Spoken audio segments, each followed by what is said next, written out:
Welcome student, SVM online class में आपका स्वागत है। और आज इस वीडियो में बात करेंगे हम एसएसटी की। तो क्लास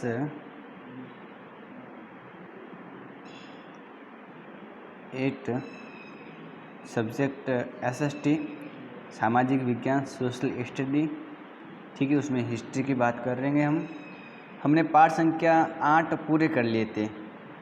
8 हमारा पाठ संख्या क्या हो गया था, पूरा हो गया था। पाठ संख्या 9 की बात करेंगे। नए लेसन की शुरुआत करते हैं आज। पाठ संख्या 9, ठीक है। तो पाठ संख्या 9 के बारे में बात करते हैं। पाठ का जो नाम है वो है राष्ट्रीय आंदोलन का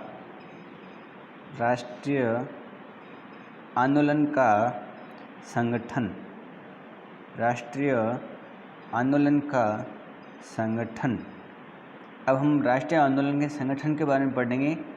इसमें हम कब से कब तक बात करेंगे। हम 1870 से लगाकर उसके दशक से लगाकर 1870 दशक से जब तक भारत आज़ाद नहीं होता 1947 तक बात करेंगे। ये आपके पाठ का नाम है।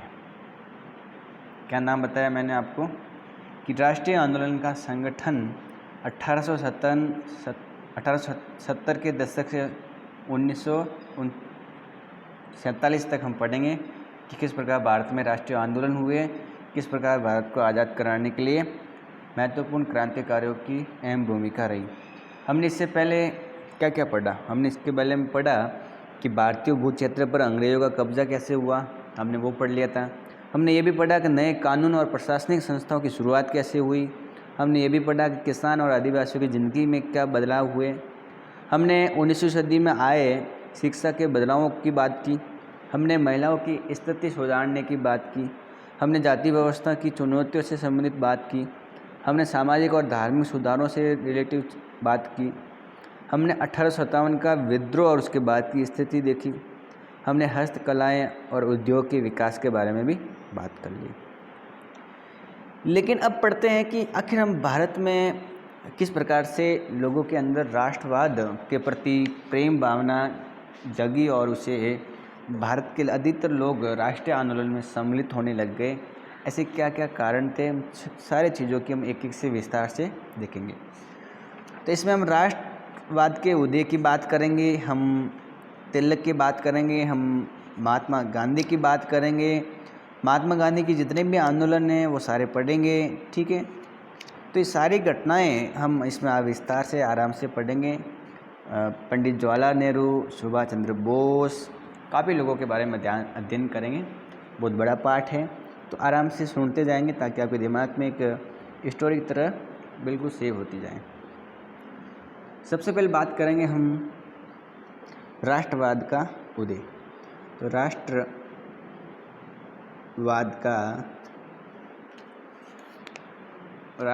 का उदय समझना है कि राष्ट्रवाद का मतलब क्या होता है, किस प्रकार भारत में राष्ट्रवाद का उदय होता है, वो हमें समझना है, इसलिए ध्यान से सुनेंगे।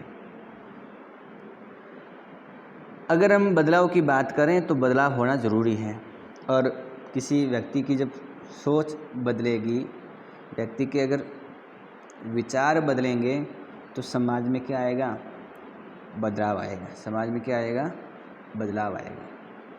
तो समाज में बदलाव लाने के लिए, समाज में परिवर्तन लाने के लिए किसी व्यक्ति के, लोगों के मन में भी परिवर्तन होना जरूरी है।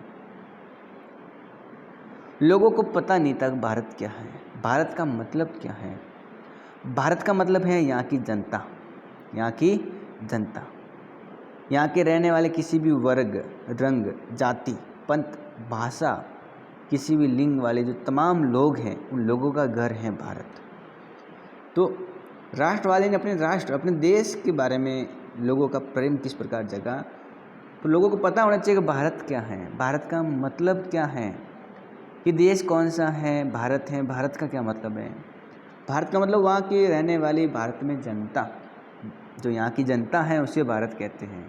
इसमें अलग अलग वर्ग के, अलग अलग रंग के, अलग अलग जाति के, अलग अलग जाति के, अलग अलग पंथ के, संप्रदाय के, अलग अलग भाषा के, अलग अलग लिंग के तमाम लोग यहाँ पर रहते हैं। उन लोगों को एक साथ में मैं भारत कह सकता हूँ। भारत में कोई एक व्यक्ति नहीं, भारत में कोई एक धर्म नहीं, भारत में कोई एक लिंग भाषा नहीं, बल्कि उन तमाम लोगों को हम भारत कहेंगे जो अलग अलग वर्ग के, अलग अलग रंग के हैं, अलग अलग जाति के हैं, अलग अलग पंथ के हैं या अलग अलग भाषा के हैं। ये ध्यान रखना है। इस देश के जितने भी संसाधन हैं, जितनी भी व्यवस्थाएं हैं, वो सभी भारत के नागरिक की हैं। भारत के लोग ही इनका प्रयोग करते हैं, ये ध्यान रखना है। लेकिन क्या भारत के लोग उस समय प्रयोग करते थे? भारत के पास में जो भी शक्ति है, भारत के जो भी संसाधन हैं, प्राकृतिक संसाधन हो या कृत्रिम संसाधन हो या मानव संसाधन हो, तो उन मानव संसाधनों पर अगर हम देखें या प्राकृतिक संसाधनों पर देखें तो आपको एक बात मैं बता दूं कि उन पर हमारे देश के लोगों का, भारतीय जनता का कब्जा नहीं था, बल्कि भारत के संसाधनों पर अंग्रेज़ों का कब्जा था। किसका कब्जा था? अंग्रेज़ों का कब्जा था। भारत में जो कोयला, जो खनिज, जो पेट्रोल, जो सोना चांदी निकलता था, उस पर अधिकार हमारे देश के लोगों के, हमारे देश की जनता का बिल्कुल नहीं था। विदेशी जनता, विदेशी लोग, अंग्रेज़ों का था। बात समझ में आ गई ना? इसका मतलब ये हुआ कि ये जो लोग हैं, ये जो लोग हैं जिसकी वजह से हमारे संसाधन खत्म हो रहे थे, वो अंग्रेज़ हैं। और भारत की चीज़ भारतीय लोगों के पास में नहीं है, तो बड़ी विचार करने वाली है। और अंग्रेज़ों ने उन नियंत्रणों को अपने हाथ में लिया हुआ था, वो अपने मर्जी से उनका यूज कर सकते। ये अक्सर हमको दिखाई देता। लेकिन ये चेतना धीरे धीरे बदली, लोगों में परिवर्तन हुआ। लोगों ने समझा कि अंग्रेज़ क्या हैं, अंग्रेज़ क्यों हमारे ऊपर इतना अधिकार जमा रहे हैं। ये चेतना में जो परिवर्तन हुआ है, लोगों के जो मन में, जो तन में जो परिवर्तन हुआ है, वो परिवर्तन दिखाई देता है 1850 के बाद में। 1850 के बाद में जितने भी राजनीतिक संगठन बने, साफ रूप से वो कुछ नए परिवर्तनों के साथ में उभरे। लेकिन 1850 से परिवर्तन दिखाई देता है, धीरे धीरे संगठनों का निर्माण होना शुरू होता है। और 1870 से 1880 के बीच में अनेक राजनीतिक संगठन बने। और जब इन अनेक राजनीतिक संगठन की बात करें तो इस दौर में, इस दशक में हम देखते हैं कि लोगों के अंदर देश के प्रति एक नई चेतना गहरी होती जा रही थी, और भी गहरी होती जा रही थी। जब तक अंत नहीं होगा, बैठेंगे नहीं। ये जो अलग अलग संगठन बने 1870 के बाद में, उन संगठन के जो बागडोर हैं, इस संगठन का नेतृत्व है, इन संगठनों को संभालने का जो काम है, वो अधिकतर वकील करते थे। कौन करते थे? वकील करते थे। और ये हैं जो वकील, वो अंग्रेजी शिक्षित पेशेवर के हाथ में थी। मतलब जो वकील हैं वो अंग्रेज़ों की बात मानने वाले, अंग्रेजी ही, जो अंग्रेजी शिक्षा प्राप्त किए हुए वो लोग थे, और उनके हाथ में थे राजनीतिक संगठन। अगर हम बात करें ऐसे कौन कौन से हैं, तो एक संगठन था पूना सार्वजनिक सभा। पूना सार्वजनिक सभा संगठन है, क्या है? सब संगठन है, राजनीतिक संगठन है। एक संगठन था इंडियन एसोसिएशन, एक संगठन था इंडियन एसोसिएशन, इंडियन एसोसिएशन, ठीक है। एक संगठन था मद्रास महाजन सभा, महाजन सभा। एक संगठन था बॉम्बे रेजिडेंसी एसोसिएशन, तो बॉम्बे रेजिडेंसी एसोसिएशन।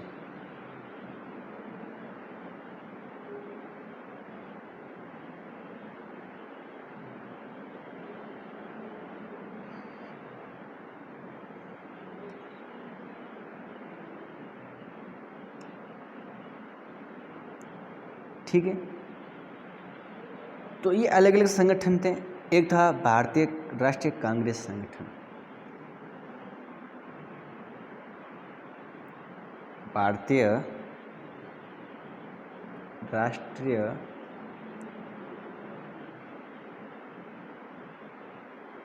कांग्रेस संगठन। ठीक है, ये ऐसे संगठन थे जिन पर नियंत्रण अंग्रेजी शिक्षा लिए हुए वकीलों का था। ठीक है, अगर हम बात करें एक संगठन की, जिसमें से बात करते हैं पुनः सार्वजनिक सभा की, तो इसमें जो शब्द आया है सार्वजनिक, पुनः सार्वजनिक जो सभा है उसमें एक शब्द आया है सार्वजनिक। और आप सभी को पता होगा सार्वजनिक का मतलब क्या होता है। सार्वजनिक का मतलब होता है सब लोगों का, सबके लिए। सार्वजनिक मतलब होता है सब लोगों का। सार्वजनिक का मतलब होता है सब लोगों का, सभी का। जो चीज़ सभी की है वो सार्वजनिक है। सर्व यानी सभी, जनिक यानी लोगों का। हालांकि अगर इसको देखें तो इसमें बहुत सारे ऐसे संगठन हैं जो संगठन थे उस समय जो देश के खास हिस्सों में काम कर रहे थे, लेकिन वे अपने लक्ष्य को भारत के सभी लोगों का लक्ष्य बताते थे। मतलब क्या हुआ कि कुछ ऐसे संगठन थे जो किसी एक स्थान पर अपने ही तरीके से, खास तरीके से काम कर रहे थे, और जब उनको पूछते तो कहते हैं कि वो हम पूरे भारत के लिए, हमारा लक्ष्य यही है, पूरे भारत के लोगों के लिए है। बल्कि ऐसा बिल्कुल नहीं था। उनके मुताबिक उनके लक्ष्य किसी खास इलाके, समुदाय या वर्ग के लक्ष्य नहीं थे। वे इस सोच के साथ काम कर रहे थे कि लोग संप्रभु हो। ऐसे संगठन थे जो ये मानते थे कि हम किसी एक इलाके से काम नहीं करेंगे, हम किसी एक वर्ग या समुदाय के लिए काम नहीं करेंगे, हम करेंगे पूरे देश के लिए। और उनकी ये सोच थी कि सभी लोग संप्रभु हैं। संप्रभु एक शब्द आया है, संप्रभु। सभी लोग क्या हो? संप्रभु हो। क्या हो? संप्रभु। संप्रभु का मतलब क्या होता है?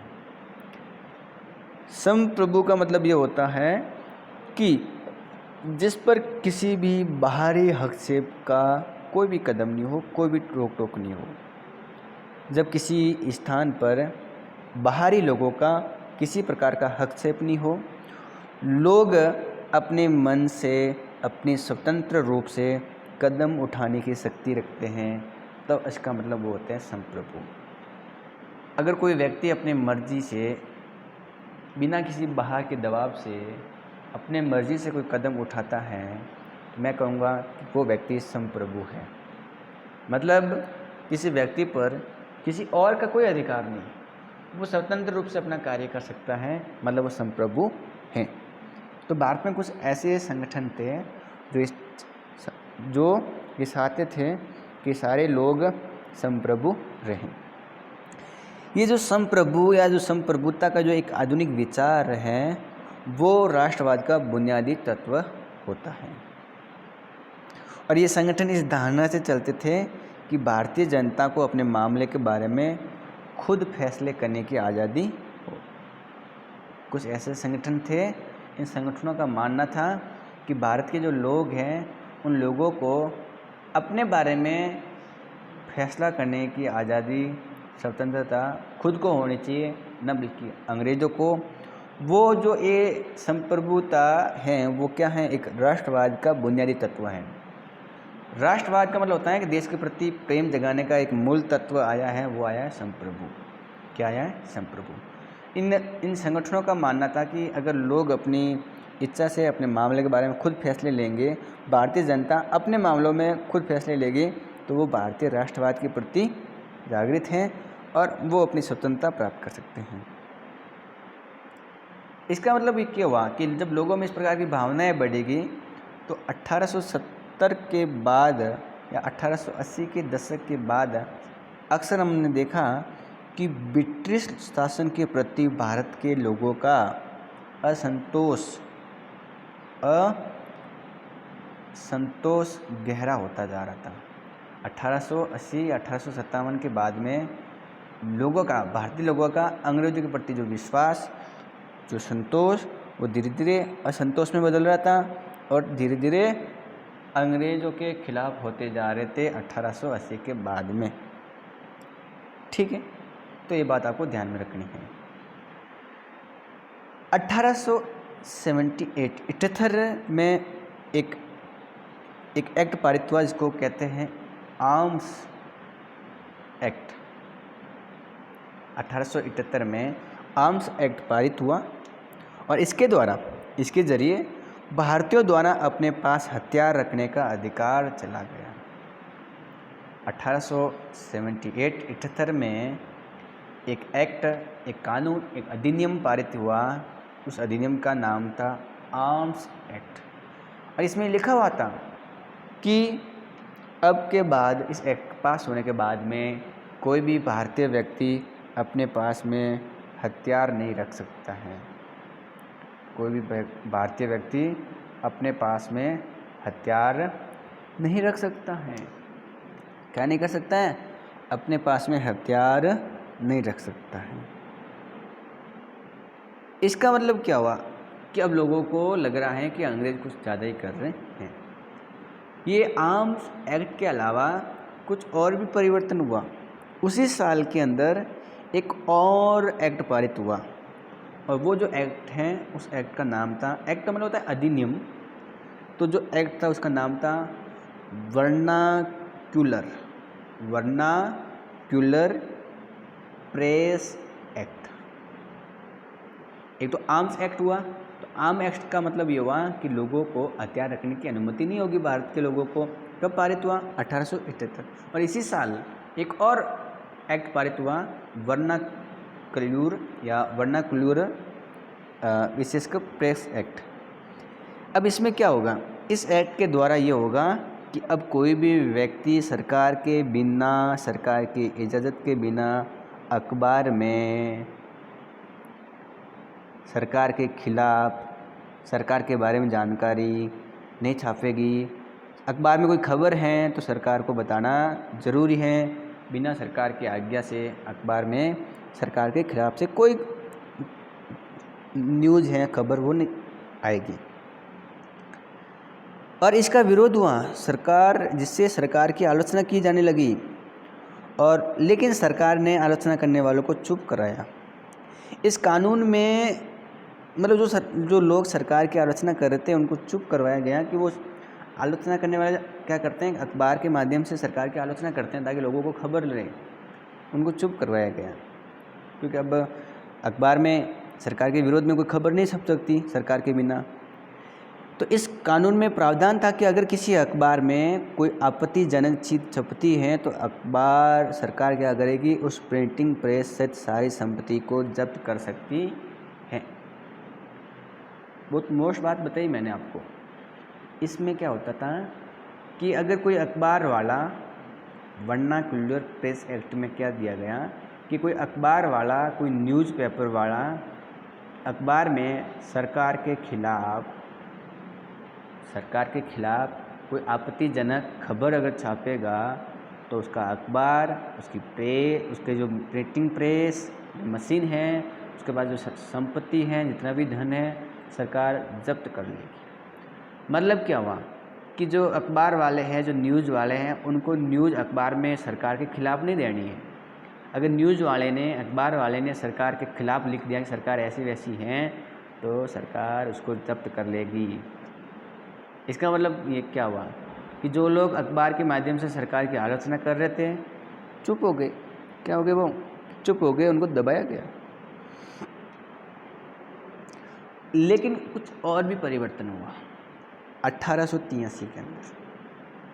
1883 में सरकार ने एक बिल लागू करने का प्रयास किया। उस बिल को कहा गया इल्बर्ट बिल।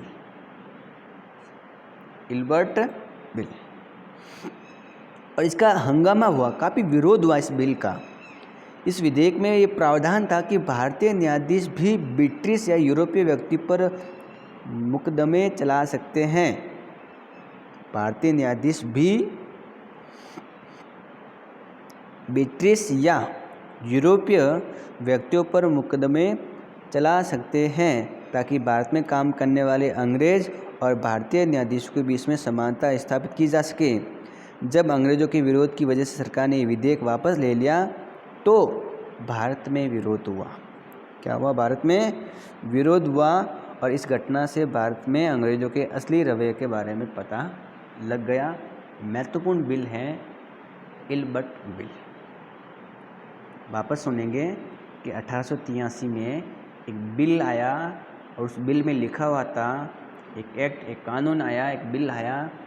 बिल मतलब अभी ये पारित नहीं हुआ, अगर पारित होता तो एक्ट या अधिनियम में कानून बन जाता। तो ये एक विधायी मतलब एक कह सकते हैं कि प्रावधान लाया गया कि इस प्रकार का हम प्रावधान करेंगे। विधेयक जिसको कहते हैं, क्या कहते हैं उसको? विधेयक। कानून बनने से पहले जो कानून की स्थिति होती है वो होती है विधेयक। तो इस बिल में क्या लिखा हुआ था? इस बिल में ये लिखा हुआ था कि जो भारतीय न्यायाधीश हैं, जो इंडियन जज हैं, उनको ब्रिटिश या जो यूरोपीय व्यक्ति हैं उन पर मुकदमा चलाने का अधिकार होगा। ठीक है, तो भारतीय न्यायाधीश को भी ये अधिकार मिल रहा था इस बिल के तहत कि भारत में रहने वाले जो ब्रिटिश और यूरोपीय व्यक्ति हैं उन पर आराम से भारतीय न्यायाधीश मुकदमा चला सकते हैं, उनको सज़ा दे सकते हैं। अंग्रेज़ों ने इसका विरोध कर लिया। किसने कर लिया? अंग्रेज़ों ने इनका विरोध कर लिया। जब अंग्रेज़ों ने इतना विरोध किया तो सरकार ने बिल कैंसिल कर दिया, वापस ले लिया। जब ये बिल वापस लिया सरकार ने, क्योंकि अंग्रेज़ों ने विरोध किया, क्योंकि अंग्रेज़ों को क्या लग रहा था कि भी भारत में जो अंग्रेज रह रहे हैं उन पर मुकदमा भारतीय लोग, भारत के न्यायाधीश चला सकते हैं। तो अंग्रेज़ों ने विरोध किया तो सरकार ने बिल वापस ले लिया। अब जो सरकार ने बिल वापस लिया तो भारतीय लोगों ने विरोध शुरू कर दिया कि ऐसे कैसे, जब हमारे ऊपर कोई गलत कानून लाते हैं तो हम विरोध करते हैं तो आप वापस नहीं लाते हो। अंग्रेज़ों ने थोड़े सा विरोध क्या कर लिया, आपने तो बिल वापस ले लिया। तो भारतीय जनता का और विरोध बढ़ता गया। भारतीय जनता अंग्रेज़ों से नाखुश हो गई और अब भारतीय जनता को अंग्रेज़ों के असली रवैये के बारे में, असली कंडीशन के बारे में, अंग्रेज़ों की असली नीति के बारे में पता लग गया था। भारतीय लोगों को पता लगने लग गया कि अंग्रेज़ तो कितने नालायक हैं, कितने घटिया हैं कि खुद के ऊपर कोई भी नुकसान वो नहीं होने देते हैं। खुद की जब बात आती है तो पीछे हट जाते हैं। अक्सर ऐसा देखा गया और इसी के लिए भारतीय लोगों को एक संगठन की कमी महसूस हुई और भारतीयों के एक अखिल भारतीय संगठन की जरूरत हुई 1880 के अंदर। परंतु इल्बर्ट विधेयक ने इस चाह को और गहरा कर दिया और 1885 में देश भर के 1885 में देश भर के लगभग 72